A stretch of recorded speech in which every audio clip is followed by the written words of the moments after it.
It looks like I win. Again! No way!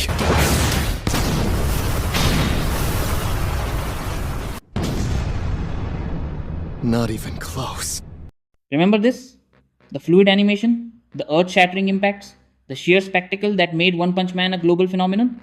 This wasn't just good animation. It was a promise. A promise of a world where the art was as powerful as Saitama's punch.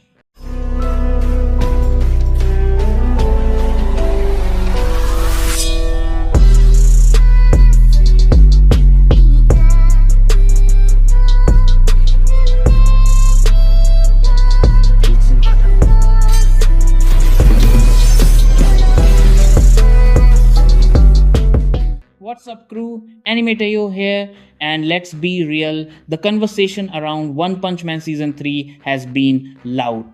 And not in a good way. While the story of the Monster Association arc is peak shonen storytelling, the adaptation has left a massive portion of the fanbase feeling, well, let down. Today, we're breaking down the overwhelming negative reaction to Season 3. This isn't just about hating on a new season. It's about understanding why the response has been so intense, and it all boils down to one critical failure. The single biggest complaint, the elephant in the room, is the animation. And to understand it, we have to talk about the Studio Switch. Season 1, animated by Madhouse with a dream team of freelancers, set an impossibly high bar. It was a love letter to action anime. But seasons 2 and 3, handled by JC staff, have faced an uphill battle from the start. And in season 3, the issues have come to a head. Let's break down the specific problems. Fans aren't being hyperbolic when they call certain scenes a PowerPoint presentation. In key action sequences that should be fluid and fast, we're often given an extremely low frame rate. It feels less like watching a fight and more like flipping through a series of slightly different still images. This leads directly to our next point, stiff and choppy action. The Monster Association arc has some of the most hyped fights in the entire manga. Garo versus the heroes, flashy flashes, speed blitzes, but the choreography lacks dynamism. Movements are jerky, impacts feel weightless, and the visceral thrill of the brawl is lost. And for a manga known for Yusuke Murata's god-tier, hyper-detailed art, the anime's lack of detail and scale is glaring. The massive, crumbling environments, the intricate destruction, the flashy impact frames, they're all understated or poorly executed.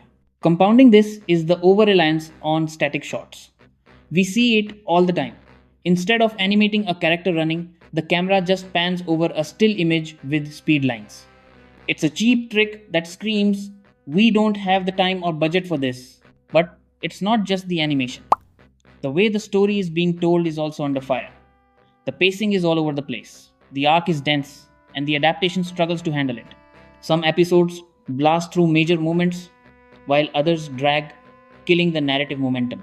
And the visual direction often fails to capture the genius of the manga's paneling.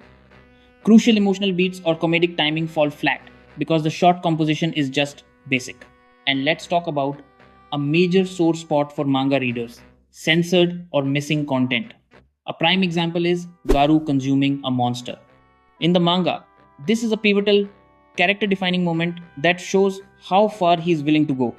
In the anime, it's either skipped or heavily softened, robbing the scene of its dark significance. So, why is a series this big suffering from these issues? It points directly to the production environment. First, you have the weight of season 1. That first season wasn't just good, it was legendary. The shadow it casts is long, and every subsequent season is compared to that golden standard. Second, it's widely speculated that JC staff is simply overworked. They often handle multiple major projects simultaneously, and with a production committee setting brutal deadlines, it's a recipe for a rushed, under-resourced product. The animation quality is often a direct reflection of a brutal production schedule, and this leads to the ugliest part of the conversation: the harassment of the director.